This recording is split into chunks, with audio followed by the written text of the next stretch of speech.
नमस्कार दोस्तों, मैं अंकुर उपाध्याय स्वागत करता हूं आप सभी का एक बार फिर से अपनी नई वीडियो में। दोस्तों, बाजार की तेजी देखने में तो बहुत अच्छी लग रही है, लेकिन ये तेजी पोर्टफोलियो तक नहीं पहुंच पा रही है। मार्केट ब्रेथ में आपके साथ शेयर करना चाहूंगा। सबसे पहले 1430 स्टॉक्स पॉजिटिव हैं, 1220 स्टॉक्स नेगेटिव हैं एनएससी पे, यानी करीब 1:1 का रेशियो हो गया। ऑलमोस्ट बढ़ने वाले गिरने वाले शेयर्स में थोड़े बढ़ने वाले ज्यादा हैं बस। लेकिन 200 पॉइंट निफ्टी ऊपर खड़ा हो और 500 पॉइंट बैंक निफ्टी ऊपर खड़ा हो और उसके बाद मार्केट ब्रेथ ऐसी हो तो दुख होता है। मैंने आप सभी के साथ इससे प्रीवियस वीडियो में भी कहा था, एक बार रिपीट करता हूं कि तेजी pure and pure large caps में चल रही है, प्योर एंड प्योर। और तेजी की शुरुआत जब होती है ना किसी भी तेजी की मार्केट की, वो लार्ज कैप से ही होती है। तो इसमें कुछ गलत नहीं हो रहा। गलत ये हो रहा है कि स्मॉल कैप बिल्कुल नहीं चल रही हैं, नेगेटिव परफॉर्म कर रहे हैं, ये गलत हो रहा है। ये अगर इस लार्ज कैप 3% ऊपर है तो स्मॉल कैप को 1.5% ऊपर तो होना चाहिए कम से कम। यहां क्या हो रहा है, लार्ज कैप 2% ऊपर है और स्मॉल कैप 2% नीचे है, ये परेशानी है। और रिटेल निवेशक की पोर्टफोलियो में मिड कैप और स्मॉल कैप ही है, वो नहीं खरीदता लार्ज कैप्स को, वो नहीं लेके बैठता है इन्फोसिस या रिलायंस या फिर HDFC बैंक या SBI को, वो लेके ही नहीं बैठता इन्हें, वो दिग्गज लेके ही नहीं बैठता, क्योंकि उसे चाहिए बड़ा पैसा और वो बनता है उसकी नजर में स्मॉल कैप और मिड कैप में।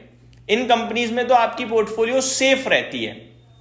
तो एक बार फिर मार्केट इंडेक्स लेवल पे ही कमाल कर रहा है, पोर्टफोलियो लेवल पे नहीं कर रहा है। ऐसे में क्या करें, ये एक सवाल हो सकता है। तो आपको नेगेटिव तो नहीं होना चाहिए, क्योंकि नेगेटिव होके तो कुछ भी नहीं कर पाओगे, प्योर ट्रैप हो जाओगे। अब नेगेटिव होना नहीं है, स्टॉक्स चल नहीं रही हैं, पॉजिटिव होके क्या मिल रहा है, कुछ भी नहीं मिल रहा। तो आपका जो स्टॉक सिलेक्शन है ना, उसमें अभी कहीं ना कहीं गड़बड़ी है। अगर आप फ्रेश कैपिटल लगाना चाहते हो तो मैं बार बार कह रहा हूं कि दिग्गजों में ही लगाओ। दिग्गज कौन से? हर क्षेत्र में कोई ना कोई लीडर होता है, उस लीडर में ही पैसा रखो अपना। ये वो समय है, पहले से निवेशित हो मिड कैप या स्मॉल कैप्स में और वहां पे पैसा नहीं बन रहा है तो आप परेशान मत हो, उसे एज इट इज रहने दो। क्योंकि अगर आप वहां पे छेड़खानी करोगे ना, तो वो अभी के लिए तो आपका एक बार को ठीक हो सकता है, लेकिन आगे चलकर आपके लिए परेशानी का विषय ही बनेगा। क्योंकि इतना आसान नहीं है शेयर बाजार में कि ये चल रहा है लाओ ये खरीद लेता हूं, वो चल रहा है लाओ वो खरीद लेता हूं। जो अभी है और नहीं चल रहा है उसे बेच दोगे, चलता खरीद लोगे तो आज चलते में थोड़ा पैसा बनाओगे, लेकिन आगे चलकर वो गिरा हुआ ज्यादा बढ़ जाएगा आपका, ये मैं बता सकता हूं। आज की जो तेजी है वो प्योर दो जगह से आ रही है, एक आईटी एक बैंक्स, और इन्हीं ने बाजार को ऊपर खींच दिया है। और अगर आप स्टॉक्स की बात करें तो आज आईटी, टेक्सटाइल, श्रिम्प ये कुछ कमाल करते हुए दिख रहे हैं। मैं आपको सबसे पहले बताना चाहूंगा, रिजल्ट्स आए हैं दोस्तों हिंदुस्तान यूनिलीवर के, HUL के नतीजे आ चुके हैं, 1.5% ऊपर खड़ा है।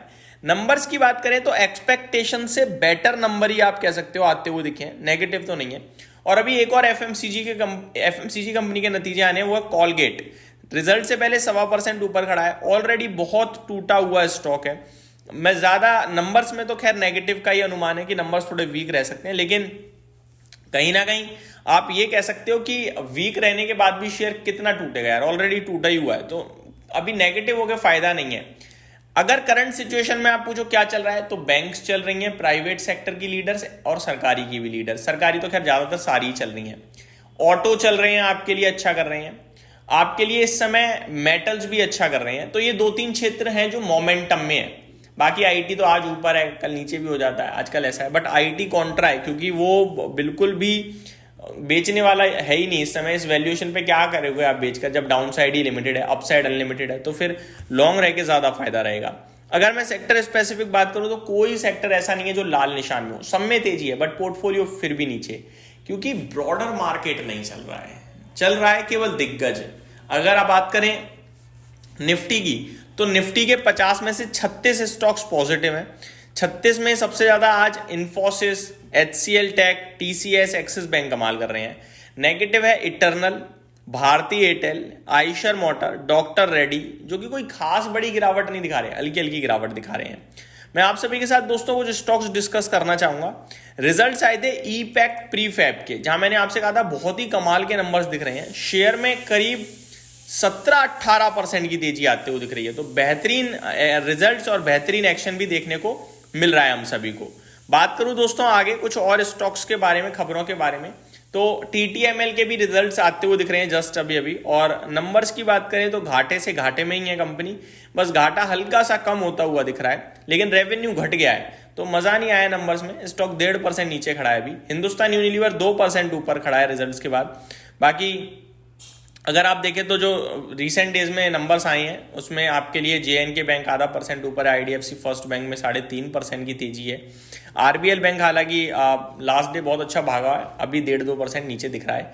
निफ्टी अपने डेज हाई के पास है। निफ्टी तो नीचे नहीं जाने वाला क्योंकि इसमें तो तेजी दिखती है, ये तो फ्रेश हाई लगाने की तैयारी में है। अब बस देखने वाली बात है वो फ्रेश लाइफ हाई आज आता है, कल आता है, परसों आता है, कब आता है, क्योंकि आने तो वाला है। आप 26,000 के पार खुल रहे हो, 26,000 पे आते हो और फिर आप डे हाई पे ट्रेड कर रहे हो, दैट मीन्स बड़ा इन्वेस्टर कहीं ना कहीं लॉन्ग करने लगा है पोजीशन को। अब वो नहीं तैयार बेचने के लिए, उसे भी दिख रहा है कि इंडेक्स ऊपर ही जा रहा है तो क्यों ना ऊपर का ही प्ले किया जाए।